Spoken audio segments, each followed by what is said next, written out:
ಸರ್ಕಾರದಿಂದನೇ ಎಲ್ಲ ವ್ಯವಸ್ಥೆಗಳು ಕೆಟ್ಟಿದ್ದವು. ಇವತ್ತು ಜೈಲು ಪರಿವರ್ತನೆ ಜಗದ ನಿಯಮ ಅಂತ ಹೇಳ್ತಾರೆ. ಸರಿ, ಇವತ್ತೊಬ್ಬ ನಮ್ಮ ಕರ್ನಾಟಕದಾಗ ಯಾರು ನಮ್ಮ ಅತ್ಯಾಚಾರಿ ಅದಾನ, ಉಮೇಶ್ ರೆಡ್ಡಿ ಅದಾನ, ಆಮೇಲೆ ಎಂತಿಂಥವ್ರು ಇನ್ನೂ 30 ವರ್ಷದಿಂದ ಜೈಲಿನಾಗ ಅದಾರ. ಅಂಥ ಅತ್ಯಾಚಾರಿಗಳಿಗೆ ಇನ್ನೂ ಜೈಲಿನಾಗ ಇಟ್ಟಿದ್ದಾರೆ. ಅವ್ರನ್ನ ಒಂದು ಸನ್ನಡತೆ ಆಧಾರದ ಮೇಲೆ ಬಿಡುಗಡೆ ಮಾಡಿಲ್ಲ. ಅದೇ ಥರ ಬಲ್ಕೀಶ್ ಬಾನು ಕೊಲೆ ಆ್ಯಂಡ್ ರೇಪ್ ಆ್ಯಂಡ್ ಡಕಾಯ್ತಿ ಅಂತ ಒಂದು ಇದನ್ನು ಮಾಡಿದಂಥ ಪ್ರಕರಣದಲ್ಲಿ ಗಲ್ಲಾದಂಥವ್ರಿಗೆ ಜೀವಾವಧಿ ಶಿಕ್ಷೆಗಳಿಸಿ ಆಮೇಲೆ ಸನ್ನಡತೆ ಆಧಾರದ ಮೇಲೆ ಬಿಡುಗಡೆ ಮಾಡಿದ್ರು ಇವರು. ಹೌದಾ? ಇದೇ ಒಂದು ಯಾಕೆ ಹಿಂದೆ 2008ನೇ ಇಸ್ವಿಯಿಂದ ಕೈದಿಗಳನ್ನ ತಡೆ ಹಿಡಿದ್ರು ಬಿಡುಗಡೆ ಮಾಡೋದು. ಯಾಕೆ ತಡೆ ಹಿಡಿದ್ರು ಅಂದರೆ ಹಿಂದೆ 14 ವರ್ಷಕ್ಕೆ ಬಿಡುಗಡೆ ಆಗಬೇಕಾಗಿತ್ತು ಕೈದಿಗಳು. 161 ಅದು ಸನ್ನಡತೆ ಆಧಾರದ ಮೇಲೆ ಕೈದಿಗಳು ಬಿಡಬೇಕಾಗಿತ್ತು.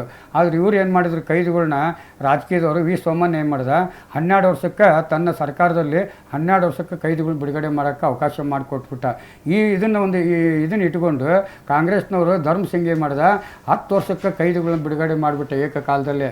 ಅಂದರೆ ಏಕಕಾಲ ಅಂದರೆ ಏನಪ್ಪ ಅಂದರೆ ಮರ್ಡರ್, ಆಮೇಲೆ ರೇಪ್, ಡಕಾಯ್ತಿ ಇವು ಒಂದೇ ಇನ್ಸಿಡೆಂಟ್ ನನಗೆ ಕೇಸ್ ಆಗಿರ್ತೈತಿ. ಅಂಥವ್ರಿಗೆ ಬಿಡಬಾರ್ದು. ರುಂಡ ಮುಂಡ ಬೇರ್ಪಡಿಸೋರ್ಗೆ ಬಿಡಬಾರ್ದು, ಆಸಿಡ್ ಹಾಕ್ದವ್ರಿಗೆ ಬಿಡಬಾರ್ದು, ಹೆಂಡತಿ ಕೊಂದವ್ರಿಗೆ ಬಿಡಬಾರ್ದು. ಇಂಥವ್ರಿಗೆಲ್ಲ ಬಿಡುಗಡೆ ಇಲ್ಲ. ಆದರೂ ಅಂಥವ್ರಿಗೆ ಬಿಡುಗಡೆ ಮಾಡ್ತಾ ಬಂದರು. ಇದನ್ನು ನೋಡಿ ಕುಮಾರಸ್ವಾಮಿ ಏನು ಮಾಡ್ದ, ಅವನ ಅಧಿಕಾರದಲ್ಲಿದ್ದಾಗ 8 ವರ್ಷಕ್ಕೆ ಕೈದಿಗಳನ್ನ ಏಕಕಾಲದಲ್ಲಿ ಬಿಡುಗಡೆ ಮಾಡಿದ. ಅವ್ರವ್ರು ಬೇಕಾದವ್ರನ್ನ ಅವ್ರವ್ರು ಮಾಡ್ಕೊತನ ಸರ್ಕಾರನ ಕೆಟ್ಟ ಕೆರೆ ಹಿಡಿಸಿದ್ರು. ಭಾರತ ಧ್ವಜ ಯಾವಾಗ ಬಂದು ಅದನ್ನು ತಡೆ ಹಿಡಿದ್ರು, ಬಿಡುಗಡೆ ಮಾಡೋದು ನಿಲ್ಲಿಸಿದ್ರು. ಅವಾಗ ಇದನ್ನು ಅರ್ಥ ಮಾಡಿಕೊಂಡೆ. 14 ವರ್ಷಕ್ಕೆ ಬಿಡುಗಡೆ ಮಾಡಬೇಕಾದಂಥ ಕೈದಿಗಳನ್ನ ನೀವು ಕಾನೂನು ಕೈ ತೊಗೊಂಡು ಈ ರೀತಿ ತಪ್ಪು ಮಾಡಿ ಇವತ್ತು 15 ವರ್ಷಕ್ಕೆ 18 ವರ್ಷ ಕೈದಿಗಳು ಶಿಕ್ಷೆ ಅನುಭವಿಸಿದ್ರು. ಅವ್ರು ನೀವು ಬಿಡುಗಡೆ ಮಾಡ್ತಾಯಿಲ್ಲ ಅಂದರೆ ಇದು ತಪ್ಪಾಗುತ್ತಂತ ಗಂಡ ಹೆಂಡತಿ 5 ಮಕ್ಕಳು 1 ತಿಂಗಳು ಮಗುನೂ ತೊಗೊಂಡು ರೋಡ್ನಲ್ಲಿನ ನಡ್ಕೊತಾನೆ 18 ದಿವಸ ಬೆಂಗಳೂರು ರಾಜಧಾನಿಯವ್ರಿಗೆ ಹೋಗಿ CM ಅವ್ರಿಗೆ ಮನವಿ ಕೊಟ್ಟು ಕೈದಿಗಳನ್ನ ಬಿಟ್ಟವರು ನೀವೇ, ತಡೆ ಹಿಡಿಯೋರು ನೀವೇ. 161 ಸ್ಟೇಟ್ಮೆಂಟ್ ಪ್ರಕಾರ ಕೈದಿಗಳು ಬಿಡುಗಡೆ ಆಗಬೇಕಾದವ್ರು 8 ವರ್ಷ ಆಯ್ತು ಬಿಡುಗಡೆ ಆಗ್ತಾಯಿಲ್ಲ. ಇದಕ್ಕೆ ಉತ್ತರ ಕೊಡಿ ಅಂತಂದು ನಾನು ಹೋರಾಟ ಮಾಡಿದೆ. 2013ದಾಗ ಹೋರಾಟ ಮಾಡಿದೆ. 2015ಕ್ಕೆ ಕೈದಿಗಳು ಬಿಡುಗಡೆ ಮಾಡಕತ್ತಿದ್ರಿ. ಯಾಕಂದರೆ ಇವ್ರು ಏನು ಮಾಡಿಬಿಡ್ತಾರೆ ಅಂದರೆ ಇವತ್ತು ಕಾನೂನಲ್ಲಿ ಕೋರ್ಟ್ಗಳಲ್ಲಿ 3 ತಿಂಗಳು ಇಲ್ಲಿರ್ತಾರೆ, 3 ತಿಂಗಳು ಇನ್ನೊಂದು ಕೋರ್ಟ್ಗೆ ಹೋಗ್ತಾರೆ. ಅಲ್ಲಿ ಕತೆಗೆ ಅರ್ಥ ಕೊಡೋರು ಯಾರಿಲ್ಲ. ಒಂದು ಸಲ ನಾನು 19 ಜಡ್ಜ್ ಬಂದು ಹೋದ್ರು ಒಂದು ಪ್ರಕರಣಕ್ಕೆ. ನನಗೆ ಬರೀ 380 ಕೇಸಿಗೆ 19 ಜಡ್ಜ್ ಬಂದರು. ನಂದು ತಲೆ ಕೆಡ್ತು. ಹುಬ್ಳಿ 2nd ಕೋರ್ಟ್ಗೆ ಹೋದೆ.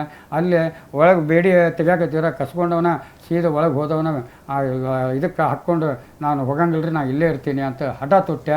ಅವಾಗ ಜಡ್ಜ್ ಕೇಳಿದ್ರು, ಇಲ್ಲಪ್ಪ ನಿಂದೇನು ಕಷ್ಟ, ನಾನು ಈಗ 1 ತಿಂಗಳು ಅದು ಬಂದು ನೀವು 20ನೇ ಜಡ್ಜ್ ನೋಡ್ರಿ ಈ ರೀತಿ ಹೇಳಿದ್ರೆ ನಾನು ಈ ಪರಿಸ್ಥಿತಿ ಹಿಂಗೈತಿ, ಇದಕ್ಕೆ ಸತ್ತ ಮೇಲೇ ತೀರ್ಪಾಗೈತಿ, ಇದರಲ್ಲಿ ಏನು ಅರ್ಥ ಇಲ್ಲ, ಇದನ್ನು ಚಾರ್ಜ್ ಮಾಡಿ ಕೇಸ್ ತೀರ್ಪು ಕೊಡೋಕೆ ಆಗ್ತಾಯಿಲ್ಲ ಅಂದಾಗ ಅವಾಗ ಇಲ್ಲಪ್ಪ ನಾ ಬಂದಿದ್ದೀನಿ ಈಗ ಮುಗಿಸ್ಕೊಟ್ಬಿಡ್ತೀನಿ ಅಂದ್ರೆ, ನಾನು ಮುಗಿಸಂಗಿಲ್ರಿ ಕೋರ್ಟ್ನಲ್ಲೇ ಇರ್ತೀನಿ, ನಾನು ತೀರ್ಪು ಮಾಡಿಕೊಡ್ರಿ ಅಂದೆ. 14 ದಿವಸ ಟೈಮ್ ಕೊಡಪ್ಪ ನಾನು ಮಾಡ್ತೀನಿ ಅಂದರು. ಅವಾಗ 14 ದಿನದಾಗ ಆಗ ಚಾರ್ಜ್ ಶೀಟಿ ಕೊಟ್ಟರೆ ಆಗ ಚಾರ್ಜ್ ಮಾಡಿದರೆ ಆ ಸಂಬಂಧ ಜಾರಿಗೆ ಮಾಡಿಬಿಟ್ರೆ. ಆಮೇಲೆ 14 ದಿವಸ ಬಿಟ್ಟು ಬಂದೆ.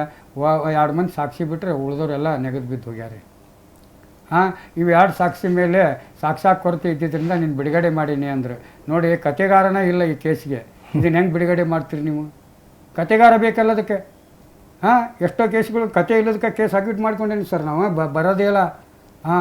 ಯಾಕಂದ್ರೆ ಅವರು ಹಾಗೆ ಕಾನೂನು ವ್ಯವಸ್ಥೆಗಳು ಸರಿ ಇಲ್ಲ, ಪೊಲೀಸ್ ವ್ಯವಸ್ಥೆಗಳು ಸರಿ ಇಲ್ಲ.